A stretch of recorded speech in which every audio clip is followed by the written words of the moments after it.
Hello and welcome to oyeturadio.net. How's everyone doing? I hope you guys are all doing well. Thank you for tuning in to all of our listeners. We have two very special guests that I'm going to introduce to you in a little bit, and we have a very important topic tonight. We are going to be talking about caretaking and caregiving. But before we get into that, I just want to do our usual disclaimer. The conversation that we're having tonight this entire podcast is for educational purposes. But if you're experiencing any type of depression, if you're experiencing a mental health crisis, please reach out. There is support out there. You can call 911 or dial 988.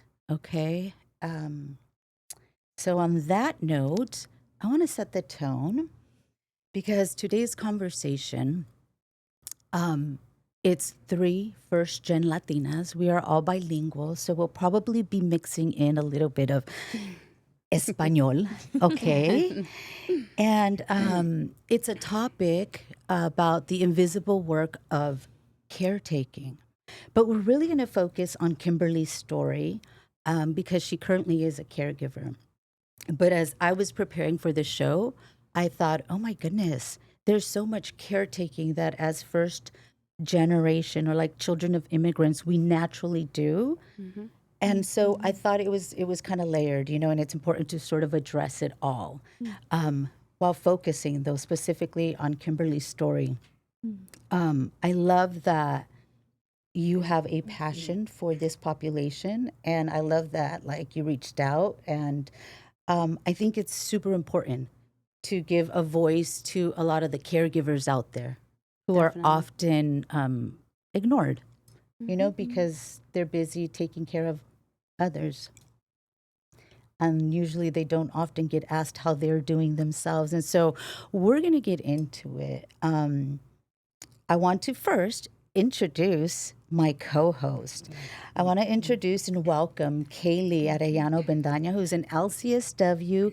Kaylee, gracias. Thank you so much for just making the drive, and coming here on my show to just share your beautiful energy and your expertise.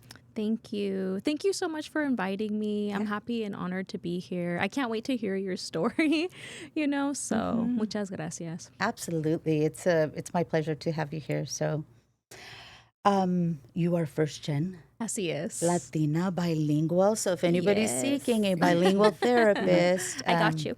Yes. But tell us just a little bit, tell our audience, our listeners, a little bit about yourself and kind of like the work you do or the populations that you work with. Yeah. So as you mentioned, I'm Kaylee. I'm a licensed clinical social worker. It's wild. I've been in the game now for a little bit over a decade. And it's gone by so fast. And so, during those years, so much has happened, and I think my career's evolved a lot. But I'll share like where I'm at right now. Yeah. So right now I am the co-founder of a mental health group practice called KMB Therapy. It's established in Los Angeles, but we help people all throughout California with individual and couples work. Okay. I focus more on the individual work, and my focus is really supporting women who are navigating trauma, life transitions, anxiety, and depression. But I always like to talk more about the essence of the woman that I support, because I don't know, it was actually recent when I thought about it, and I thought, all the women that I see have something in common. It's like a common thread. And I would say that their common thread is that they are all, and literally all of them are, they're the go-to person in their family, the responsible ones, the rock, the strong ones, the people that others go to. Right. And so and they're incredible women. And I think that their common thread is also they come to me, yes, to navigate their anxiety or whatever they're dealing with. But what I see is women who are these badass women who are tired and they don't know what to do with being tired because they are still going at it. And so that's a lot of my role in the work that I do. It's beautiful work to get to witness people's stories, to support them, to empower them. So that's my main gig. I also am a faculty member at Cal State LA. So I teach graduate students, social workers in particular. Shout out to Cal State LA. My sister graduated from there. Undergrad. But, oh my God. Oh, that's so cool. Yes. I didn't know you taught there. That's amazing. See, this is my third year teaching social workers, and it's awesome. I love it. I feel like they keep me in like my mind sharp, I would say, so I love that. And then the last thing that I do is I also co-host Evolve Your Blueprint, which is a platform that talks about la comunidad, mental health, and evolving as people. And we also host in-person events. And so I'm busy, but I feel really blessed and honored in the work that we get to do because we learn and we get so much from it too, right? So, yes, we do. So thank you. I love that. Congratulations on all the, on everything that you're doing. And I think it'd be nice to share the date for the couples. Oh, yes. So for anyone interested, we are doing a couples event. It's a couples experience. It's half a day, essentially, like 4 hours, where we are going to be giving relational tools, somatic work, so meaning kind of tapping into the body, sound bath, and partners yoga. So we're really excited about that. It's almost like a different type of date night, Yes. Ways to reconnect, right? Because sometimes we can get into the routine of things and so it's like a way for couples to connect. It'll be in Orange, September 26th. So if somebody wanted to purchase tickets. Yes, they can go to knbtherapy.com and select Evolve Your Blueprint on the tab, and they can learn more there. Nice. Yeah. So you guys heard that. Okay. Sí, gracias. Thank you for the shout out. Yes, totally. So welcome again. Thank you so much for being here. And now let's introduce our guest, Kimberly Artero. Welcome, my dear. Hi, thank you for having me. Thank you for being here. Thank you for this safe space to share my story because, like you said, as a caregiver, I've been doing this for 4 years. I am a wife, a mother of a 19-year-old. I run a business with my husband. We do audio-video equipment rentals. I would say it was a pretty busy life. And then out of nowhere, my mom gets diagnosed with dementia, with Alzheimer's dementia 4 years ago. And it's been quite the journey in navigating, you go to the doctor, they tell you, oh, she has Alzheimer's. And you're like, okay. And they pretty much say, well, good luck, don't die. And that off you go. And that's pretty much what the journey with that was in the beginning. So, you start to see your parent changing and you have to figure out what to do in spite of knowing nothing. I'm not a nurse. I was never a caregiver. I would have been the last person to say, you know what, I want to go into this profession because I don't feel that I have the patience. I don't feel that I have that bedside manner that I would think a doctor or a nurse would have. Right. Right. So it's definitely been a learning experience, and obviously this topic is so prevalent. We don't talk about it, and it's really funny because many people have not experienced taking care of a loved one. But we were discussing this yesterday. How just to throw some statistics out there. 20% of baby boomers, are 65 and older. And as we're living longer, doesn't necessarily mean that we have the best quality of life. It just means that people are living longer, and someone's gonna have to take care of them. Could be your parent, could be your spouse. Could be someone. Now there's this thing called early onset dementia, where people as young as 40 that I've heard of are getting this horrible disease, and whether it's dementia or a physical disability, it's rough. It's really rough. And what you said earlier really resonated, how, you deal with a lot of people, like the go-to person. Guess what? I've always been that go-to person. So I was like, wow. Well, I think that's important to bring up the invisible work of caretaking, because I think as children of immigrants, we often take on a lot of caretaking, like Yes. maybe my little brothers or my little sisters, because my parents have to work, or translating. Yes. Yeah. And then as like eldest daughters, there's this unspoken. Yes. Yes. Absolutely. Our mothers or our tias before us probably modeled that, and so we kind of fell into it also. Yeah, absolutely. And like I was telling you, I want to give you some stats as to why this is so important to me. Yes. So real quickly, this is just in general. 1 in 4 U.S. adults, which is about 59 to 63 million people, serve as an unpaid family caregiver. Okay, and the economic value of these unpaid services exceed about $1 trillion annually. Wow. So that's in general. Now, how does that pertain to the Hispanic community? Well, according to these stats, Hispanic family caregivers are younger. They spend more hours providing care. And of course, we have, distinct financial and cultural dynamics compared to other demographics. So again, we're younger and multi-generational. About 36% of Hispanic households have at least one family caregiver, which totals about 8 million caregivers nationwide. And guess what? Roughly 74% of these Hispanic family caregivers are female, which I thought was, and I mean, you could see that, right? I mean, I know, I know, especially, for instance, I'm taking care of my mom. If I had brothers, I'm pretty sure I would still be taking care of my mom. Yes. But, I do have to say my husband took care of his mom when she was ill. And, so it happens. They do it too. Yes. And I have to wonder, I know that in our culture, it's definitely, you'll probably see more people take care of their elders at home than you would see them put them in a home, in a nursing home.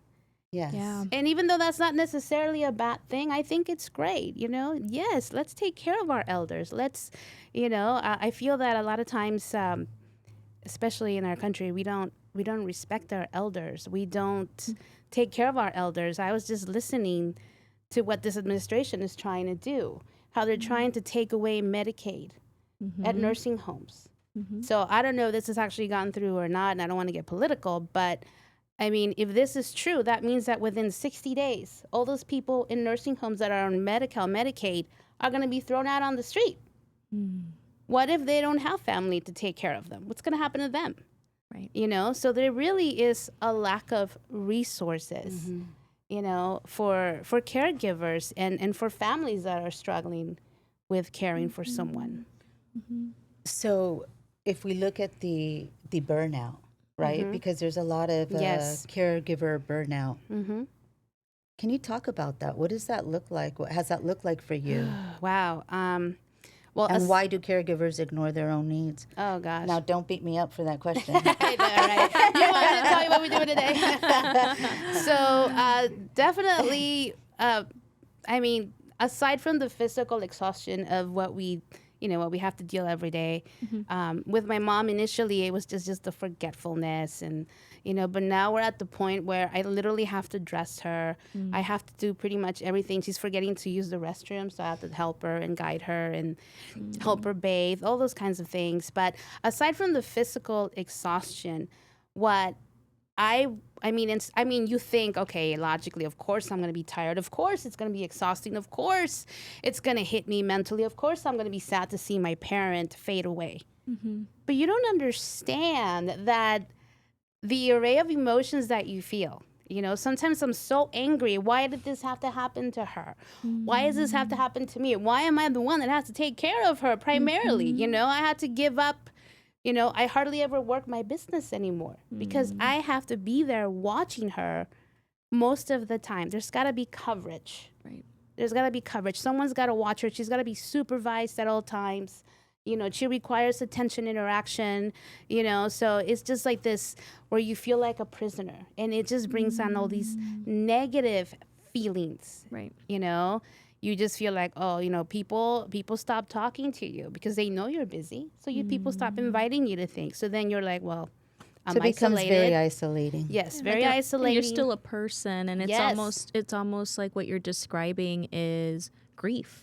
Yes, And yes, it's absolutely. like grieving your mom, grieving your life as you Yes. once knew it, or what you imagined you would be having, or what your life would be like. Yes. And then there's anticipated grief of Yes. course, like we all die, right? And Yeah. so Yeah. it's a lot. I think that's connected to all of the emotions that you are experiencing, and then also like why did this happen to her and to me? I mean, Yeah. Why am I not getting more help from family and friends? Or well, maybe not so much friends, but like family. family. Yeah. My mom has quite a few siblings. I have a sister. I love you, sister. Well, I think it's valid. But she knows this. Yeah. No, I think it's important Yeah. to have an honest conversation Yeah. about it, and it's valid what you feel. Yeah. And we had talked about how some children end up taking care of their parents, even though their parents were, let's say, extremely abusive. Yes. I'm part And of. so that's another layer. Yes, right? Yes. absolutely. And I'm so grateful. I mean, my mother was a wonderful mother. I mean, I don't think anyone is perfect. And as you grow up, you're like, oh, well, maybe I wouldn't have done it that way. But, she was the best mother in the best way she knew how. She was loving. She was sweet. She was a stay-at-home mom. She cooked. She took care of us. But I'm part of a few Facebook groups, and so many people, like you said, were abandoned. They were abused. Estranged from their parents, and all of a sudden, hey, guess what?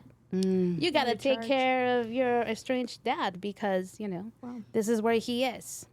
So it's definitely I see their struggle. Yeah. So like you said, it's just another layer of different things that no one ever sees. And it's almost like an encouragement to the audience of, I think we can all be at fault for being Judge Judy, but I think to be able to really consider, what were those dynamics? Maybe we don't know the full story, right? Or for the caregiver that seems irritated, right? Like it's not that you're a bad daughter, it's that you're tired, and so Yes. the consideration on, am I jumping to a conclusion and I don't know the full story? right? Absolutely. So- I love that. Yeah. The consideration, I think it's so important to talk about that because, often they ask you about how's your Oh, mom yeah, doing, always. right? How is the ill Always. person doing? And Yes. Yeah. And caregivers usually get ignored. always, yeah. And please ask me about my mom. I love my mom. Ask me about my mom. Thank you. Thank you for asking me about my mom.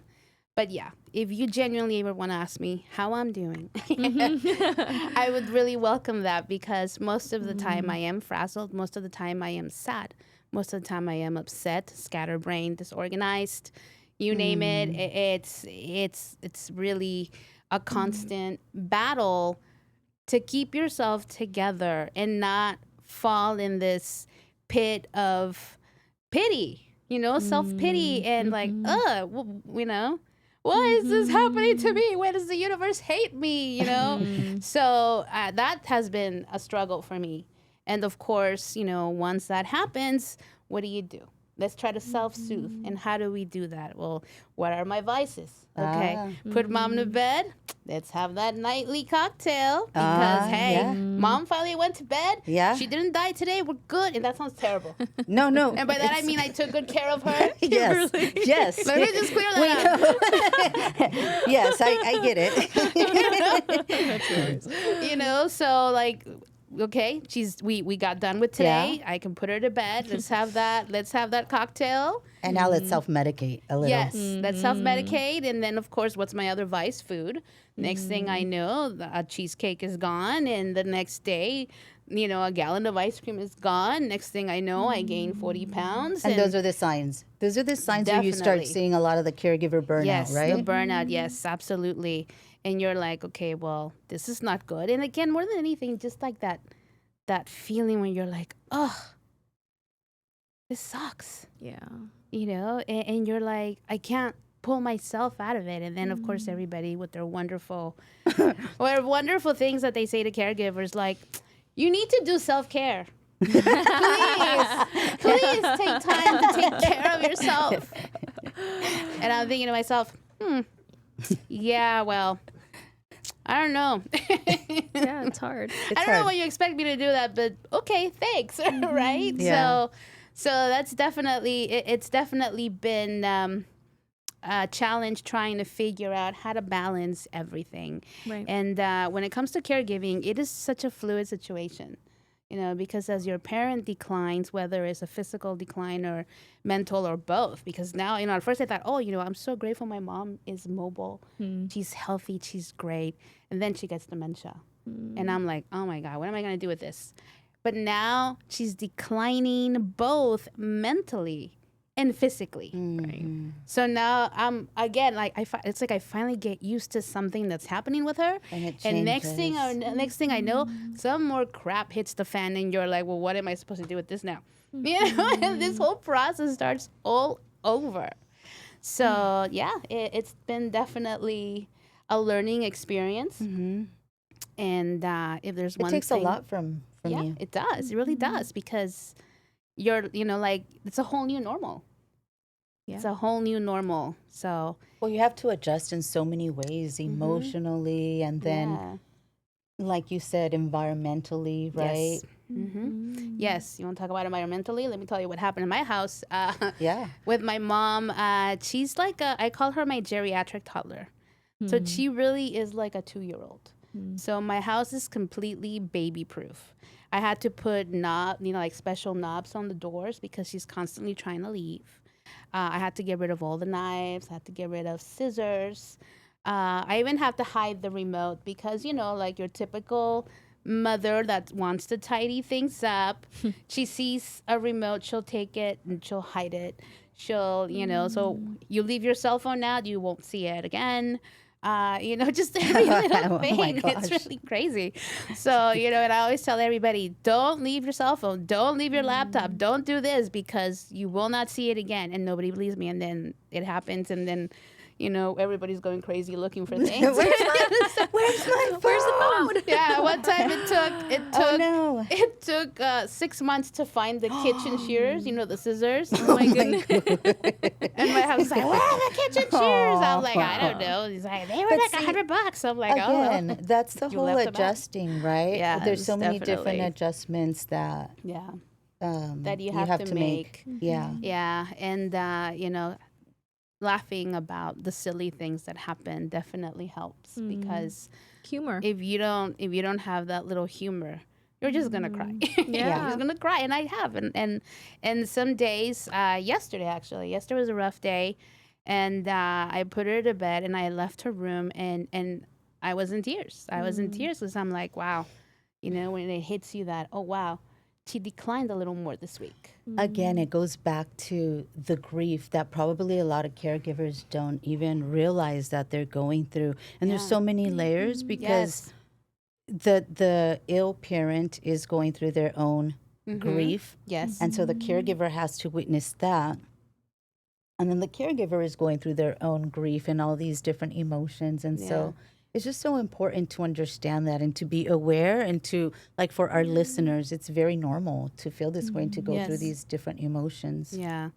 And go ahead. No, I was going to say, earlier she asked about, why do caregivers ignore their needs? Oh, yeah. And I don't know. I mean, because you said, even before this, you were the go-to person, Yes. right? And so I don't know. I guess I'm curious if it's okay to ask, like, do you feel like you knew what your needs were before this even? Because what I see in a lot of my clients is that sometimes they don't know what they need. It's almost like they come to sessions and it's like, this is all the stuff that's happening. And a question that may feel simple, like, well, what do you think you need more of, is like rocket science, because sometimes, for the person who's the responsible one, the go-to, you're thinking about everyone else's needs that you haven't even considered. ¿Qué son los míos? Like, what are mine? Right? And so, I don't know, I guess I'm just curious. Obviously, you're telling us your story as it is in this moment, but I'm curious about, did you know what you needed before? Or is it now you're like, dang, I know what I want and I just can't have it because this is my role right now? That's a good question. I don't think I even ever thought about what is it that I need. Most of our patients Right? don't when Exactly. they come to us. Yeah. Right.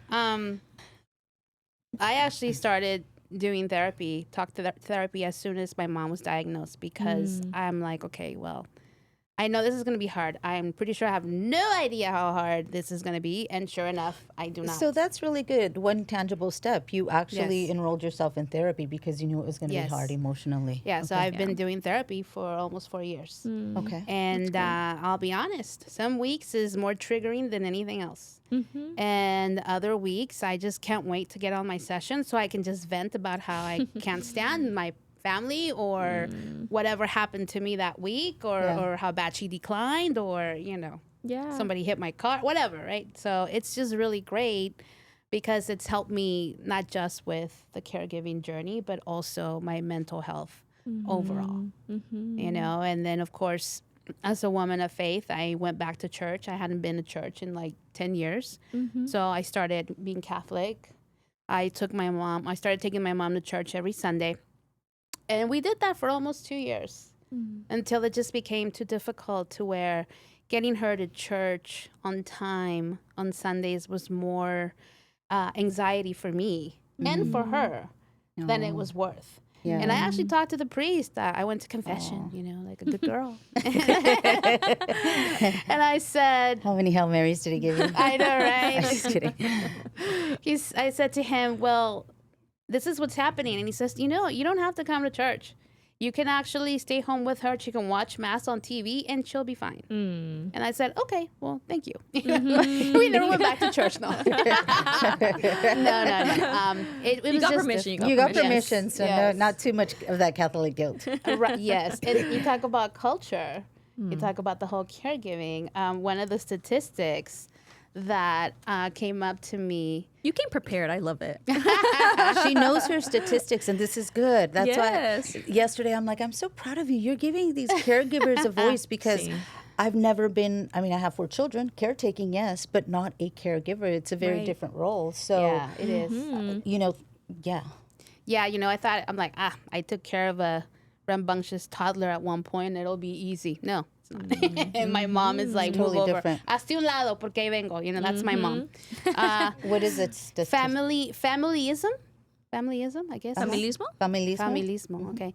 So an estimated 84%, this is Hispanic caregivers, view caregiving as an expected part of their upbringing. And one of them that supposedly the paradox, that despite facing worse socioeconomic strain, lower rates of health insurance, and more hours, intense physical labor, medical literature notes that Hispanic caregivers consistently report lower levels of subjective health strain and depression than white caregivers. And to that, I say BS. Yeah. Same. Honestly, a lot of it gets minimized. We know Yes. there's research out there. It is definitely, I do know Hispanic caregivers that, in spite of their peril, and you see it in their face, and you see how they've aged, and you see their struggles. They look tired, right? They will They're burned out. never, ever say anything negative about the experience. And, Right. here I am thinking, I'm going to come to you and talk to you, and maybe we can bounce off ideas on how to make this better, or at least be that sounding board so we can say, you know what? I got you. I know you're not alone. I know what you're saying because I'm feeling it too. But no, that wasn't very supportive, which was Well, you got a surprising to me. different. Surprising to You me. got something different from the caregivers in your life close to you, right? You didn't feel understood by them. Well, I didn't feel understood by that, because I couldn't understand that here I am struggling to keep it together mentally so that I can show up for my mom And these people that are caregivers, and they're like, oh no, it's not their fault. Well, did I say it was their fault? I never once said that. I'm saying how it's affecting me and how I'm scared. And if you want to look at statistics, 40% of caregivers, anywhere from 18 to 40% of caregivers die before their loved one. They're taking care of. That statistic is crazy to me. It's scary. Can you repeat that one again? Yeah. Because Oh my yes. that's why this We is gotta why start she's taking so care of you passionate. is what I'm I hearing. know. This is why We she's gotta so take care of passionate. And I think that's the point I'd like to get across. There needs to be, when somebody gets ill, whether it's dementia or a physical need, and okay, you're gonna need care. Someone's gonna have to come and take care of you or whatever.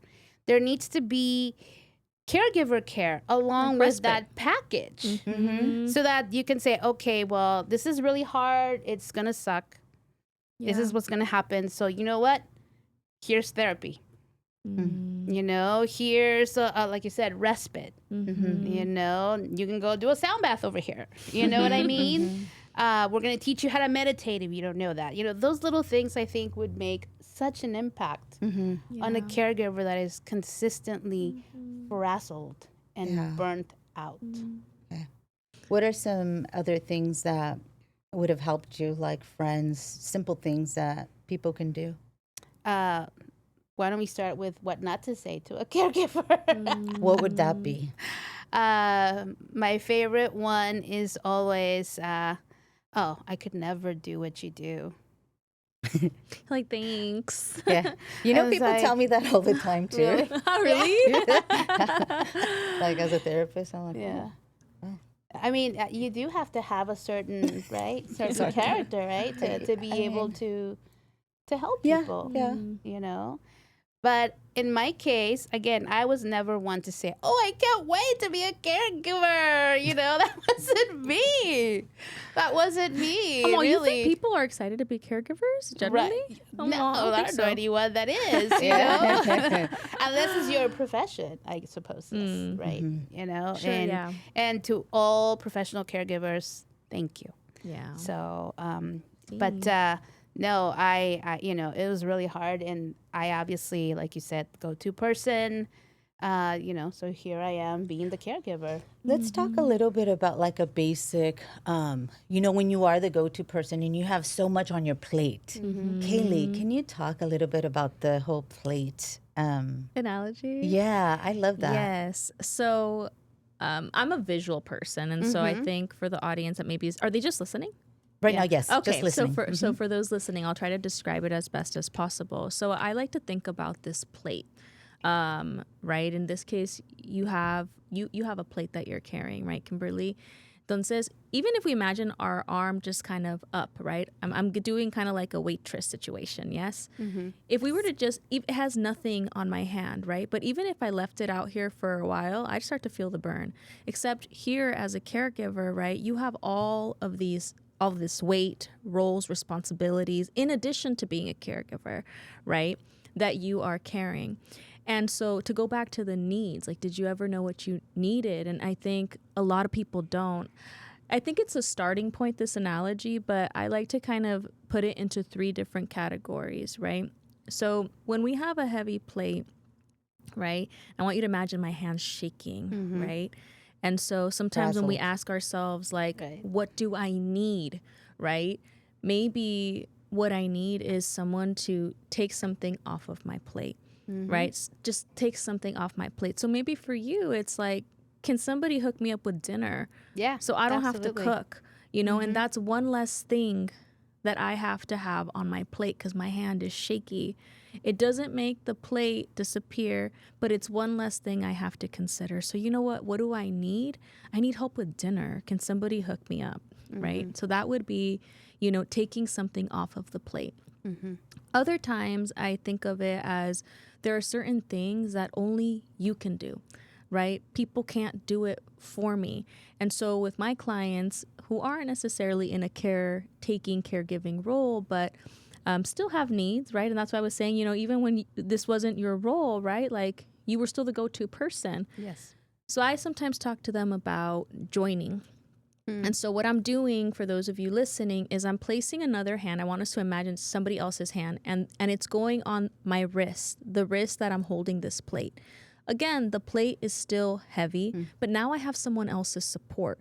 What does this look like in real life, right? So for you as a caregiver, it might be that no one can do the caregiving for you in this moment, but maybe it's helpful if you have a friend that comes over and joins you. Que puedas, chismear while you're doing the caregiving, joining you. I think, in a non-caregiving way, like it's kind of like when we have a goal, right? Like, let's say I'm like, you know what? I want to get my workout on. I'm going to start walking. But somebody else can't walk for me. But it would be really helpful and supportive if someone joined me on my walk. That's support too. That's taking care of my plate. Yes. And the last one is, like that. sometimes joining is supportive too. And then the last one is sometimes I just need someone to recognize the plate. You can't take something off. Maybe you don't, maybe you're far, maybe you don't have the capacity to join me right now. But can someone acknowledge the plate?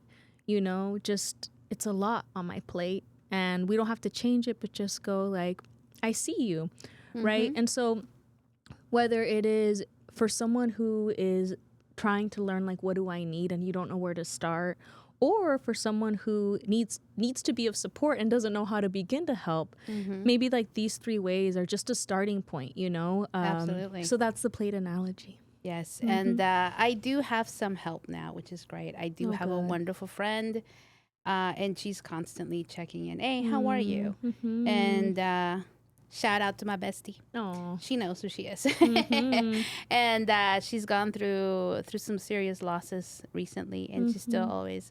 Oh, now I'm gonna get emotional. She actually reaches out on a regular basis, and we do go for walks, and we do. She joins you. Yeah, you guys are joining does. each other's plates, right? Yeah. Like she's going through it, you're going through it, Yeah. but Yeah, you're she does. joining each other in it. So I'm very grateful for that. As of recently, a nephew of mine came to help me with my mom. So shout out to my nephew, because without him, I wouldn't be here. So thank you. Shout out, yes. Shout out, yes. And my husband does help. He doesn't really help. Obviously, like you said, there's a lot of things that I have to do. Help, Right. Dress or change or all that stuff.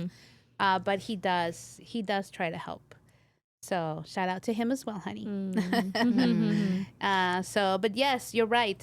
It just being acknowledging, just like I said, someone genuinely asking me, how are you today? How you holding up? That alone, I think, would make a world of difference. Feeling seen. Feeling Yeah, seen. exactly. Feeling seen. Because most of the time, I don't. Well, I think, And most don't. it goes back to sometimes our culture Yes. unintentionally,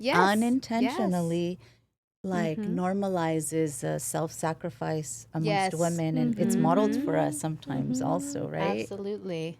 Yes. And I once remember a long time ago, even before this whole thing happened with my mother, I must have been in my 20s. And I remember that, my uncle was giving people money for whatever reason.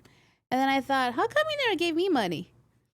And my sister's like, oh, that's because they know you got it down, girl. They know you can take care of yourself, and you don't really need anything. I'm like, well, how do you know I don't need anything? No one ever asked me. I'll carry take it some well. money, You carry it well.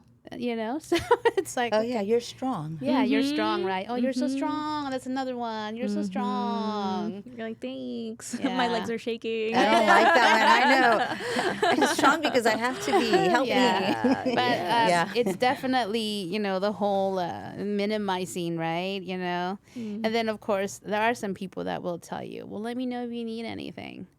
But they don't really mean it. You never hear from them again. I had a relative that called me. I'll give you a big hug. Oh, you can give me a hug, girl. I just a big hug. No, I can hear like the frustration, and I'm very thankful for you sharing your story, because it is really giving a voice. And again, I can easily be one of those persons that's like, let me know if you need anything, and you never see the person again. So, right? yeah. So Girl, let me know if you need dinner. Let me know if you want me to join you. Well, that's another thing too. You could just say, you know what? I'm gonna bring you dinner on Thursday at 6 p.m. Would that work for you? Or another day work for you? Yeah, stuff like that is Because helpful to do. We have like this whole decision fatigue. Because all day long, my husband will be like, "What do you want to do for dinner?" I'm like, "I don't know. I just like I don't care. I don't care what we eat. Honestly, just whatever." You're I done don't care. managing. Like you're Yeah, over your managing. tolerance Yeah. window has like Left. gone like this. Left. Yes. You're like, there's no window. There's no window. The window's it's shut. out. It's shut, huh? I'm gonna jump out the window and run. No, we don't want you to do that. No, you're like just as exhausted. You're like, I don't know. I've already decided a gazillion things today. You figure it Yeah. out. I think you're a big Sure. boy. You can figure it out. So next thing I know, there's fried chicken, and I'm like, well, that kind of throws my plan out the window. But whatever. Yeah. Can I give you a compliment? Sure. I'll take compliments all day long. I feel like you are breaking cycles. And what I mean by that is, for example, I'll share, for me, I grew up, again, with really strong women, opinionated women, goal-getting women. But I never heard them complain. And so I think for me now as an adult, as a woman, part of what I've been working through as an individual is sorting through, like, how do I be a badass woman like my grandma, like my mom? But can I acknowledge that it's sometimes hard? Different type of hard, perhaps, Yes. right? My grandma's hard, my mom's hard, different types of hard. And I actually think that's what they hoped for, Yeah. But I think that you are breaking cycles in being able to speak about the realness. Yes. Right? So you are not going to be whoever that person was that maybe didn't have ill intentions. I'm sure they didn't. But Yeah. you are breaking a cycle of we can do hard things, but damn, it's hard, and we can say that, Yes. and so you're breaking that cycle, and that's a really, I just wanted to give you that compliment, because if you're around people who don't complain, then it can feel uncomfortable to do so or to yeah. say Right. I'm having a hard Well, time. people suppress Yeah. their feelings, Sí, and then claro. they get Absolutely. depressed, and it becomes very isolating. Yeah, So, and I think of my mother. She was like the Proverb 31 woman. She was amazing. Very much in the church. She was a Guadalupana. She took care of. My parents had a business. She ran the business. She ran the house. She did all of that. She was amazing. But you're right. She never really complained about how hard things were for her. and that has layers, right? Because that's a does. lot connected to Catholicism Yes. and the Virgin Mary and Marianismo, right? Yes. Which we won't get too into, but Yes. The whole Kaylee, I'm culture. so glad that you gave her that Yes. compliment because it's so Thank you. true. She is breaking cycles and Yes. you're giving other people who are listening, who are caregivers, permission Yes. to say, "Oh my gosh, this is really hard. Like I don't like Yes, it. This is hard absolutely. and this sucks sometimes, Yes. but I do love my family member and I still got to do what I got to do." Yeah. But it's And you're not right. they're not suppressing their emotions and you're really normalizing it for people. Yes, and I think definitely very important to have a safe place for caregivers to go and say, okay. And I did find some caregiver groups on Facebook Oh, good. where, we just go on there and, oh my God, there's poop all over the ceiling or, or whatever. Just as an example, this really sucks. Or, I just spent the whole Yes. day, trying to get her off the ledge or whatever, and it's like the only place that I found that I could actually share that kind of stuff. Be real. Because, like the things that, again, people say to you, like, pero at least la tienes todavía. Oh. And I was like, oh, yeah, well, I haven't had a conversation, like a real conversation with my mom, at least in a year, Yeah. And the other thing is, it's almost like in therapy, we often talk about parts work, right? And so Yeah. there's different parts of us. And so I'm almost thinking like there's the part of you that's the caregiver, caretaker, who maybe is frustrated, who's over it, who's like, what Yeah. the hell, right? And then there is the daughter. right? The daughter who is grieving, the daughter who's Yes. feeling, the daughter who's like, oh my gosh, how is this life, right? And so it's almost like giving space for each of these parts, right? Yes. Where right now, caretaker is speaking, you know what, she didn't die today, let me have my cocktail. You know what I mean? And maybe in a different moment, it's maybe you do have the sentiment of like, I'm glad I have my mom, even though it's hard, right? Absolutely. So it's like who's speaking Absolutely. right now? Which part of me is speaking? Yes, yeah, but it you know, especially with dementia, it's just so hard to see that my beautiful, radiant mother Oh, yeah. is a shell of what she used to be, Right. you know? So yes, as sometimes I'm like, God, I just want to be her daughter. I just want to be her daughter. I want to always be 100% fully there for her in the best mood, in the best space, because she deserves that. She deserves that. You know, but again, it's just sometimes it's just so hard to show up like that because it's hard. It's so hard, and said I wasn't gonna cry, but here I am. Gotcha. Yeah, I know. Shame on you. I mean, yeah. it's, but that's part of it. It's like, Yeah, I it like to is. tell my patients, all those emotions, they can coexist. They can can. all exist together, you can. know, and you can Yeah. break down one moment and then, you know, be very grateful and motivated Yes. the next, right? Yes. So it's okay. Yeah. It's good to cry, right? It's Yeah, good. It absolutely. releases It- good it endorphins does. and stuff like that too. Yeah, y yo soy bien chillona. It's so okay. like, It's you okay to be a know, chillona. Yo soy también bien chillona. But we're getting down towards the end, right? We've probably got like 10 minutes. Yeah. And so I want to get into a little bit of the healing and the boundaries. Like, tell us a little bit about what healing has looked like for you. You already talked about your support groups. Super Yes. important for anyone out there feeling burned out. Yes. Connect with support groups. Yes, yes, And then yes. you also connected to therapy. You're in therapy. What yes. else? How else has healing looked like for you? Well, for one, never stop asking for help. You know, like I'm always asking my sister, hey, can you come and stay with my mom so I can get out? I have a concert on such and such date. So I make sure that I program things ahead of time. Because before I would tell her, hey, you know, can you come out? Yeah. I'll look at my calendar. One day I said to myself, you know what? This is not working. So Yeah. I scheduled a vacation 6 months down the road. So I took my vacation. So every year now in January, I schedule a vacation. So this will be, when I go in January, will be my third year that I've been doing the vacation in January. So I programmed that with my sister, and thank you, sister. She does come out and she does stay with my mom. So definitely that. Always ask for help. And if she can't do it now, then we'll look at another date. And I'll book. I'm like, it's non-refundable. You better be here, because I'm leaving. Yeah, you're coming You know, I had gained 40 pounds. I was already overweight to begin with.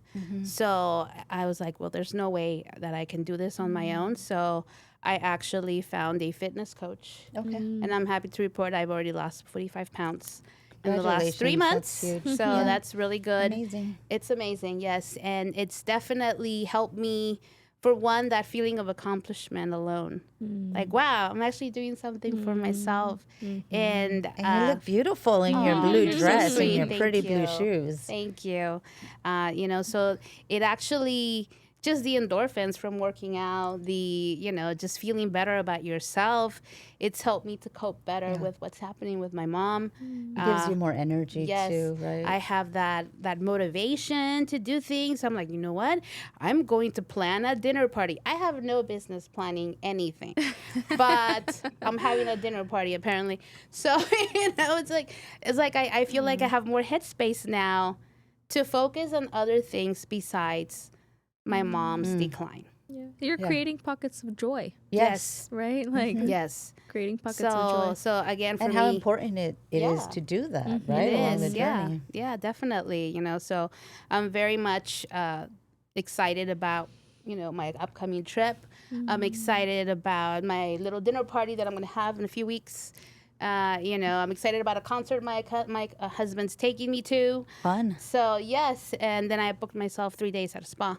Do you So- guys hear that? All you love it. caregivers out there, you see, Yes. you've really gotta practice self-care and don't beat me up. After the show. No, definitely. How do you set boundaries without guilt? The guilt is always there. And I mean, I could tell you, I know that I shouldn't have guilt. She's well taken care of.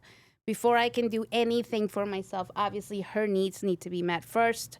There needs to be coverage for her. So, it's not like I just leave her alone by, but I mean, you definitely have to carve out that time, just like you schedule a doctor's appointment, which for a while I wasn't even doing because, like you said, well, when, Sure. why do you neglect yourself? Because I don't have the headspace to think about scheduling that mammogram. Who wants to go get a mammogram anyway, right? Yeah, You you need put it. yourself last. Yeah, you need it, right? But obviously you don't always do that because in that headspace.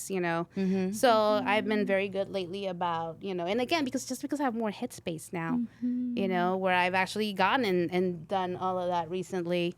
So it definitely helps to be mindful and truly just try. Yeah. And again, okay, maybe you're looking for help and maybe you don't find it this month. But maybe next month Maybe you next can month. have someone come and help you. Keep asking, keep Yes, seeking, keep asking. seeking right? help. Like you said, those Facebook groups are wonderful for that. There's a lot of Facebook groups about caregiving, about dementia, about different things. So definitely seek that out. You don't even have to leave your house. As you know, a lot of therapy now is done online. I do mine online, so that's very convenient. So you don't have to leave the house to take care of that. And yeah. I love that. My entire practice is virtual. Mine too. Yeah. Yeah, yours too, Mine right? too. Yeah, it's the best Yeah. thing I've ever. So, just don't stop. Don't give up.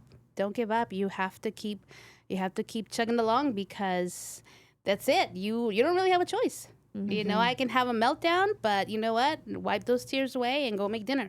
That's what has to happen. So let me ask you, what changed then? What did you notice when you started putting yourself first and you got your fitness coach and all of that?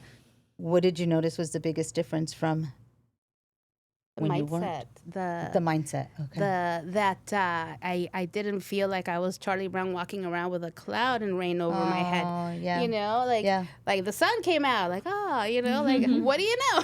So really, that's what it does. Yes, it helps. It reminds me of the plane is going down. What do you got to do? You better put that oxygen mask on Yes. first, right? Before Right, you can before. save your child or you can care for another person. And I'm so proud of you because that's exactly what you're doing.